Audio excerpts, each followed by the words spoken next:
Mackenzie, welcome back to my channel, and thank you so much for being here today. We have a big old stack of books to talk about. It's wrap-up time, you guys. I don't have stats for you because apparently I can't pre-plan for videos. I try my best to get planned and to get organized and to prepare, and it just doesn't always happen for every single video. So Editing Mackenzie is going to pop up a picture right here, right over my face, to tell you how many pages I read, how many books I read, how many genres I read, and the percentage of my TBR read. This month I read a book for each of the star ratings. So I've read 5 stars, 4 stars, 3 stars, 2 stars, and a 1-star book today. Not today, this month. In March. So let's talk about The Bride and the Pale by Jessica Rubinkowski. This book, I got the special edition from either Fairy Loot or Illumicrate. Are they going to tell me? Fairy Loot. Wow, you guys. My expectations going into this book were really low, and I think that's why it scored where it did, giving it a 2-star. This book was just so bad. There is a book on this list that I gave a 1-star, so I obviously didn't hate it as much as others, but this is also one of the few books that I have given lower than a 3-star. So it takes a lot for me to not enjoy, full on not enjoy the book that I'm reading. So we're following Valeria.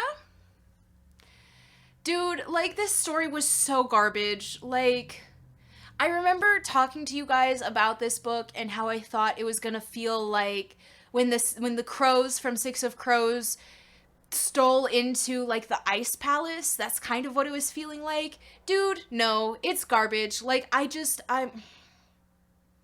There is no found family aspect because they don't like each other. None of the people that are together going forth through this adventure really enjoy each other. Our main character is jealous of literally every woman that's there. And of course, there's this friend that she thought was gone, and now he's back, and of course she only realized she was in love with him after she thought that he had died, and now that he's back, she's just so in love, and it's just garbage. Make me care about these characters before you put them in danger, before they fall in love, everything. If I don't care about the characters, I just don't care about the story. Not to mention the fact that, the story barely thought out. Ew, oh God. And then I felt so much of it, they were on this journey and they're going forward and they're making their way to, the frozen city, and it takes forever to get there. And then when they're there, it's boom, book's over. It's over. It takes 10 pages for the ending to wrap up, and it's dramatic and dangerous, and at first you think people are going to be in danger, but of course they're not because it's a YA novel, and it's this is the type of YA that makes people think that they don't like YA, and that is a crime against that whole age range. No, this was just bad. And you know what? I read this. I made it a priority to read it this month because the second book was coming out, I believe, this month. And I don't care for it. I don't care to get the next one. No. The characters are bad. The main character is, who are they? Who are these people? I don't know. And that's, really frustrating. I could tell you what happened. I couldn't tell you how much I care about these people or how cool they are because they're not, and I don't. It's just bad. I'm sitting here trying to think of, literally anything to tell you, but I can't. The plot wasn't thought out very well. I don't think it was paced correctly. I thought that the characters were unlovable. Frankly, unlovable. I don't understand anyone who would enjoy this book. I'm putting on some lip gloss because my lips are chapped, and this is cocoa butter lip gloss, and it really helps. Helps me feel hydrated, you know? Anyone who jumps around in the video is gonna be confused why all of a sudden my lips are glossy. Anyways, the second book that I finished in, what month is this? It's April right now. The second book that I finished in March was Howl's Moving Castle by Diana Wynne Jones. This is a first in a trilogy, but I don't believe the trilogy is we're not following the same characters. We're not following some sort of overall plot.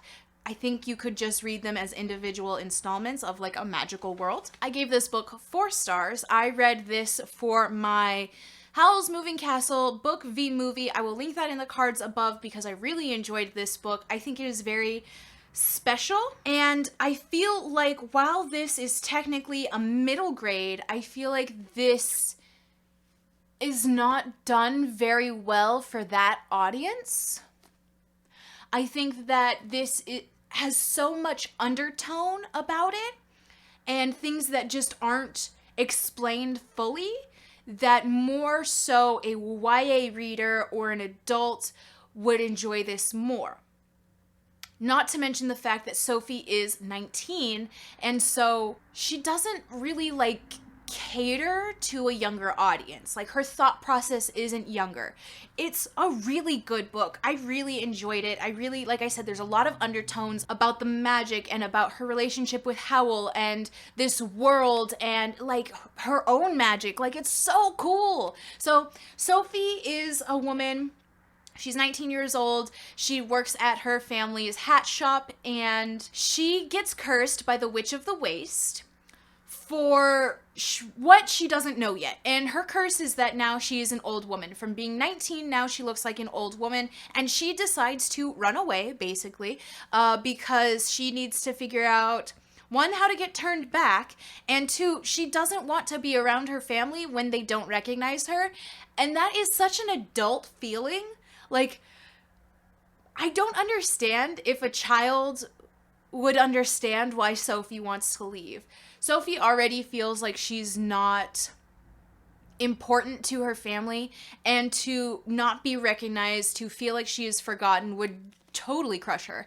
And so she runs away, and she ends up finding Howl's Moving Castle, and she ends up being the cleaning lady for them. And it's about her relationship with Howl and his apprentice Michael, and all of these crazy things that are happening. The king's high wizard is missing, and so we have that. We also have a missing prince. We have the fact that Sophie is trying to get turned back to normal. And if you've seen the movie, Howl and Sophie also kind of have a relationship that develops, and it's so good. It's so good. Like I said, there's a lot of like reading between the lines of what their relationship and the magic and everything else is all about, but I do feel like it is such a great book that even if you're middle schooler, like, I would think middle school is a pretty good age for this, where they can, like, 8th grade, I think, would be good, where they're picking up on some of the undertones. But anything younger, I don't think it would work really well. I think they'd enjoy it because it's very magical, but I don't think that a lot of the nuances would be picked up. But still really good. I want to read the other 2 books, even though they're not about Howl and Sophie. So good. 4 stars. Then I read The Grownup by Gillian Flynn. I gave this 5 stars. 5 stars. Okay? Typically, I don't give novellas 5 stars, mainly because I always end up feeling like I would have enjoyed more of the story. A lot of it comes from me not feeling like I'm connected to the characters, like I'm not connected to the plot, that I could just have used maybe more world building or just staying with these characters for a little bit longer for me to enjoy them. But this was so good. So this is a contemporary setting. We are following our main character. I'm pretty sure she doesn't get a name the whole time, but we're following our main character. She is, she grew up on the streets. Her mom taught her how to beg, and now she's kind of like this con artist type thing. And like, I just don't want to tell you anything. Just go into it. Like, know that this is Gillian Flynn, and she writes about women who are not perfect at all. They're kind of like bad guys, and like, man, it's so good. I mean, it was so good. And so we're following our grown-up, and there's like a mysterious element, possibly like a haunted house thing that's going on, and she's trying to figure out what's going on. And that ending, oh my God, it was so good. It was so good. And I felt like the most characterization we got is with our main character, the grown-up. There are other characters in it, and I feel like they aren't as developed as our main character. However, it's not needed. It's not needed at all, because a lot of it is just for mystery for the reader. And then at the end, you're just supposed to sit there thinking like, well, what? There's this line in the book where she's like, it could be whatever I want it to be as long as I believe it. And like, I think that is just, that's the theme of the whole book. However you believe, whatever you believe happened. That's the truth. And that is, it blew my mind, because most of the time things like that, those ambiguous questions, those ambiguous answers, sometimes they frustrate me. But I think because this was a novella where I didn't need too much, it was good leaving it how it did. And oh my God, it was so good. Oh, it was so good. I did not expect to even like it, let alone love it like I do. Okay? Amazing. Then I read Gone Girl, also by Gillian Flynn, and I also gave this a 5-star. Perfect. It was perfect. Perfect. Gillian Flynn often writes about women who are not perfect, who make mistakes, who do bad things, and I think that this was the first time where she wrote about a woman like that who kind of had found her equal in like fucked upness and kind of crazy psychosis. Like, we are reading, for the first time in Gillian Flynn, reading from the perspective of a man. His name is Nick Dunn, and he is Amy's husband. So if you haven't watched the movie, it's pretty much the same, beat for beat, aside from a few little things. And I think in the movie, they give away a lot more of the story at the beginning, as opposed to slowly getting there. So basically we're following Nick, and it is his anniversary. I believe they're 5 years married together, and when he gets home, his wife is missing. And so he calls the police, and the police think it's him. The police think he is either kidnapped his wife, killed his wife, something. And all of these clues keep popping up, and Nick is like, what the hell is going on? Because I didn't do it. Like, something's happening and somebody's trying to frame me. Oh my God, Rebecca.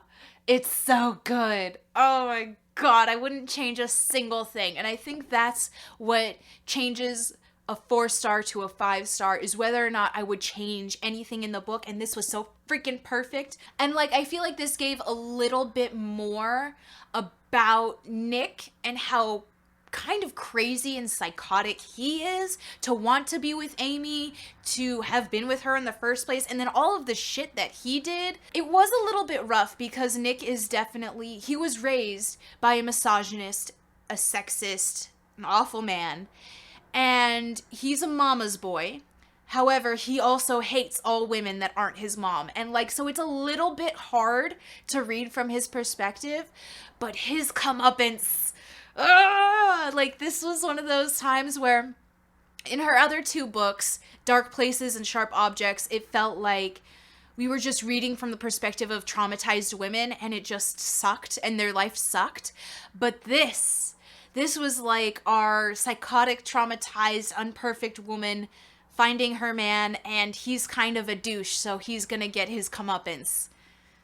It was so good. Like, my husband is not the kind of person to like a book if justice is not served between all parties, so he did not like hearing about this book. And if you're that kind of person, I don't recommend it, because it's not like everyone's getting justice. That's not what's happening.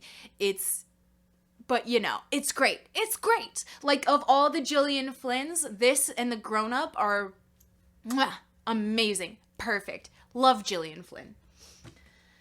Then I read The Legend of Sleepy Hollow by Washington Irving. I gave this 3 stars. I listened to it on audiobook, and it was like a full cast audiobook with creepy music, and I guess I just didn't know what this story was about. Like, I assumed that this was going to be much more about the Headless Horseman. It's not. It's kind of about that, but it's really more so about Ichabod Crane and Abraham von Brunt and Katrina von Tassel kind of having this like love triangle thing, and Abraham von Brunt running Ichabod Crane out of town because he's the romantic rival for Katrina von Tassel. And yeah, 3 stars. It did what it had to do. It would have gotten a lower rating. However, when it was Headless Horseman time, I was so into it. It was a little scary. It was thrilling. Ooh, I loved it. I loved it. But that was only like the very last bit. So I can't say that it's like any more than a 3-star because everything else, like, it was so novella. Like, none of these characters had more personality than what they needed to have for the plot to progress. Like, Ichabod Crane really liked to eat and he wanted to be rich. So that's why he wanted to be with Katrina von Tassel. Katrina von Tassel was kind of like a flighty woman. Like, she was kind of betrothed to Abraham von Brunt, and then she, like, entertains this idea of being with Crane, and then she ends up being with von Brunt in the end because Crane leaves, but, like, you know, she doesn't really have a personality. And then von Brunt is also almost like a bully. Like, he very much reminded me of Gaston. And, yeah, that was it. Very superficial, just thrilling enough to make it a 3-star. Then I read The Horseman, A Tale of Sleepy Hollow by Christina Henry. I also gave this one 3 stars, and I did this for a video where I was trying to figure out if Christina Henry was going to be a favorite author, because I've already read 2 of her works. This is the 3rd complete work that I've read.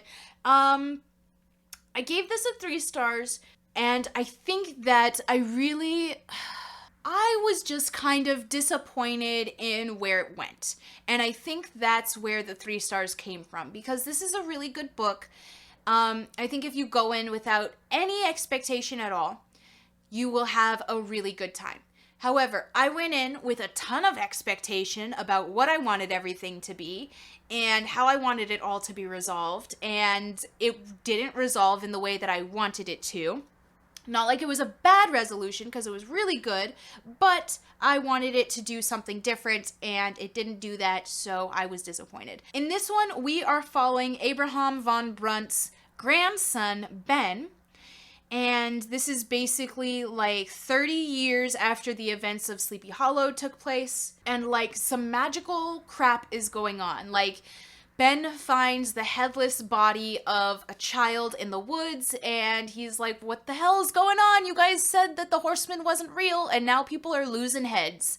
And I think that that was really cool. I like what they brought up. I just wish that the resolution tied up all together into one big resolution, as opposed to like mini resolutions to all of the things that were happening. Because Christina Henry's other works always end up tying up together, where everything feels like it was connected and the resolution comes together really well.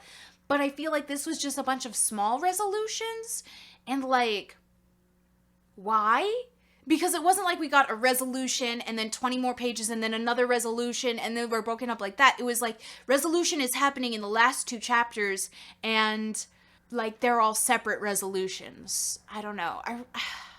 I didn't like that, but I liked everything else about it, like just the resolution. And I know that's a little bit harsh to bump it down a whole star because I just didn't like the resolution because it wasn't what I expected. But I felt like like with Gillian Flynn, where I've read so much of her work, all of her work at this point, where I feel like I know what to expect from her next books. I felt like I had already known what to expect from Christina Henry's work, and I apparently don't. So I was disappointed, and that's kind of what disappointed me, but it was still a really good book. I do recommend it. I think if you like retellings, I think if you like things that are creepy, this was thrilling. There were a lot more like thrilling, scary horseman moments. And I think that this idea of Sleepy Hollow being like a magical place, and so magical because the people around it really believe in things, and their belief brings their tales to life, like that's really cool. There were a lot of cool elements. I really liked our characters. Ben was amazing and his family was great, and like the mysteries that we were solving were great. I just wish that the resolutions were all tied up together. But That's okay, because it was still good, and I did enjoy it, and I hope that somebody picks it up. Next, I read The Paris Apartment by Lucy Foley. I read this for the Literally Dead book club. This was the March pick. I fucking loved this book, okay, you guys? Gave it a 4-star. We have 6 perspectives. We are following one girl who goes to Paris to stay with her brother in his apartment, but when she gets there, he's gone. And then we are following 5 other people who live in the apartment building as well. So basically when she gets there, she's like, where the hell is my brother? And then like she starts to talk to the neighbors, and every single one of them is just a bit weird, and they're all trying to hide something. And then you're like, what the hell's going on? And you kind of fall into like this huge mystery because her brother was a journalist, and so she tries to follow up on the story that he was investigating right before he went missing, and she thinks that that will help her find out where he is. And yes, it was so good. I enjoyed the twists. I enjoyed following them. I thought all of these characters were just so crazy. Like, even the ones that seemed normal were so crazy. It was just like, okay. Like, I really enjoyed all of these characters, which is interesting because I read another Lucy Foley and I didn't enjoy all of the characters. I felt like we'll talk about it. But in this one, a lot more of them were very, like, likable, and you wanted to read from their perspective, and then all of a sudden they were bad guys, and you were like, oh my god! Like, it was really good. This one doesn't entirely make it all the way to 5 stars. I feel like it could have been a 5-star if this was the only Lucy Foley that I had ever read. But it wasn't, because I followed this book up with The Guest List by Lucy Foley. So Lucy Foley is doing a thing. I'm sure everyone knows, where there's like 5 or 6 perspectives, and like all of them are suspects, and somebody is missing or dead, and there's like a mystery, and you kind of have to figure it out. And like the first 50 pages of this, there are a lot of similarities to this one. So in each of these books, there's a note, and you have to figure out who wrote the note, and there's like a mystery secret around that. In each of them, there is also a person who, like, knows everybody's secrets, and they kind of brag about knowing everybody's secrets, and you're like, okay, well, can you tell me at least one of them? And they're like, no. There is also, like, a super angry person who seems like the obvious suspect, where everyone seems like a lowly interested suspect. And there is also, in both of them, a mentally unstable person. And I guess, like, talking to you about them all right now, I guess you could say that that is kind of the way that all of these kind of like mystery thriller books are gonna be. They're not always gonna be likable characters. One of them's gonna look like an obvious suspect. There is gonna be somebody there who's unstable who will look like a suspect because they're mentally unstable, and that's just how our world works. The more that I read this, the more that I liked it, and the more that I felt like they could both stand on their own. In this one, it tells us on the back that there's a murder. You don't know who the victim is going to be until they become the victim, until they are murdered. You can probably guess who ends up becoming the victim about halfway through. That's where I guessed the victim. But you will never guess who killed them. You'll never guess. They're both good enough to stand on their own, and both good enough to get 4 stars. I really enjoyed both of these. I looked at Lucy Foley after I read this one. I looked at the other Lucy Foleys that she has out, the other ones she has out. I watched the live show of The Paris Apartment. No one was recommending The Hunting Party, so I think I will continue to get her new works and read her new works, but I don't think I'm reading her backlist here. There's also like a lot of things on there that didn't look like they were part of the same theme. I don't know. I might read I actually might read it. Now that I'm sitting here thinking about it, I might read it. But these were really good. I gave both of them 4 stars. I really enjoyed them. Recommend them if you like mysteries. These were also very thrilling. Not always does mystery equal thriller, but I think that these were both pretty thrilling for me to say that that's okay. They're both mystery thriller. Really good.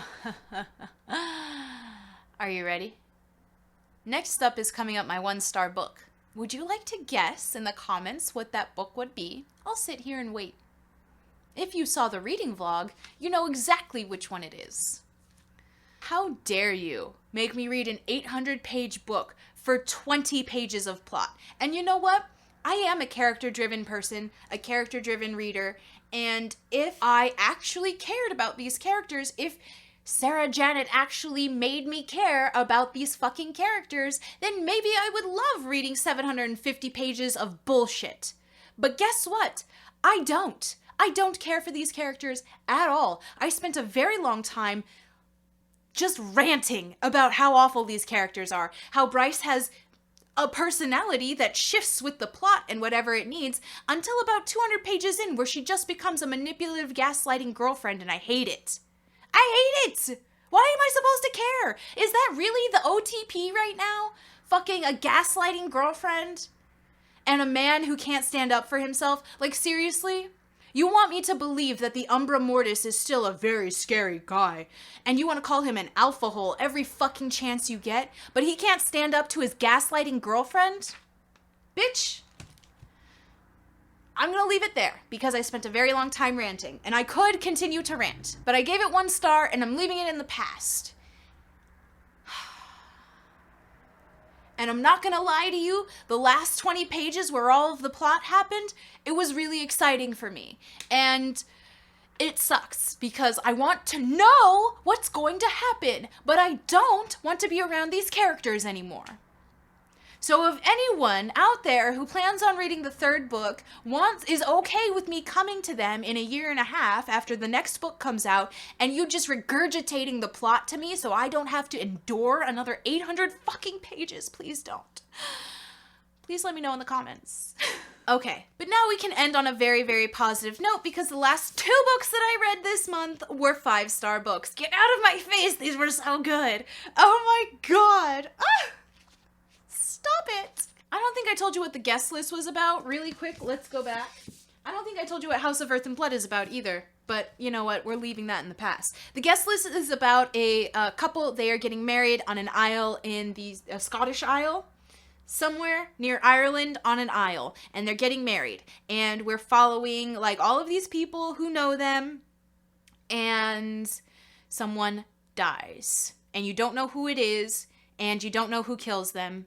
And dude, oh my god. So good. Okay.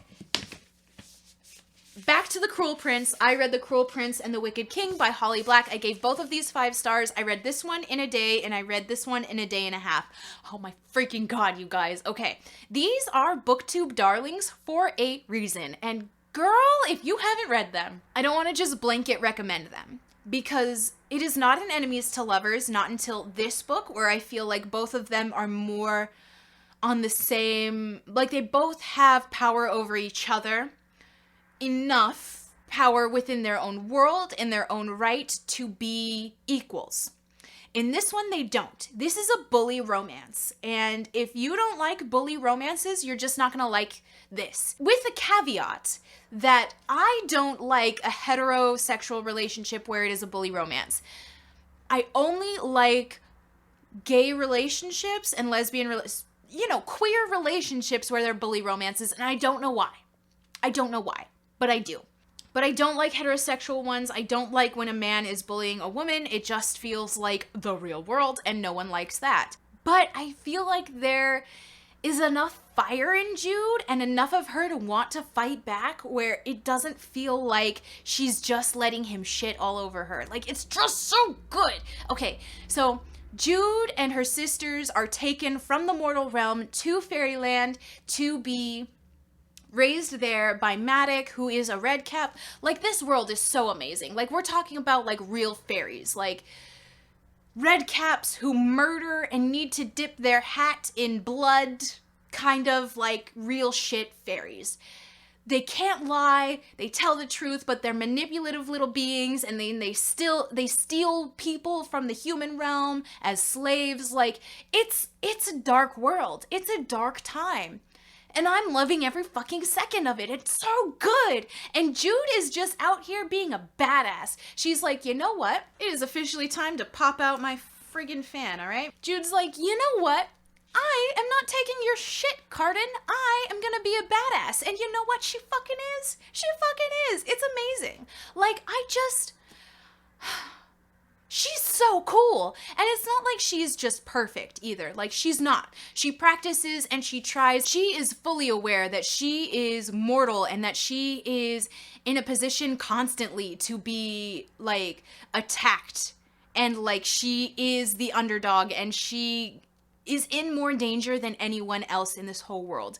And she doesn't let that stop her from being a better fighter, from training harder, from doing things to make sure that she's gonna be safe. And, like, she wants power. And girl, do I fucking understand that. Like, there is nothing more inspiring than watching this woman, not to mention that she's a woman, but we'll say that she's a human in a fairy world who's like, you know what? I'm not going to let you guys get the best of me. I am going to make sure that I have a place here in this world. You all took me from my human home and you brought me here and made this my home. And so now I'm gonna carve out a place for myself here and make sure that I'm safe and that I am powerful and that I can make my own decisions. And girl, god damn it, Jude, yes! Like, it's just so good. I can't believe it. I just can't believe it. She's so amazing. She's so cool. I love the characters. I love Carden. Love to hate him. Love that dude. I think that their relationship is developing beautifully. I think that they are two traumatized people who do not trust each other because of one's a fairy and one's a human, and Carden can't trust Jude because she can lie, and Jude doesn't trust Carden because he is a cruel prince. Like, he's just a cruel fairy, and he was bullying her and literally everyone that she ever saw him come into contact with, and it was just so good. So good. I can't believe it. Like, I can't believe they were that good. I went in with lowish expectations and I came out with a brand new love, and like everyone always says they're overhyped. They're not overhyped. We just want everyone to love it. And we know you'll love it. Just read it. Just read it if you think you'll love it, okay? Hi, Editing McKinsey here, popping in because I forgot to review one of the books, and I always do this. This is why I hate reading books that I don't physically own, ebooks, audiobooks. It frustrates me because I forget about them. And then I look back and I'm like, oh yeah, I did read 12 books. 12th book being A Dead Djinn in Cairo by P. Djeli Clark.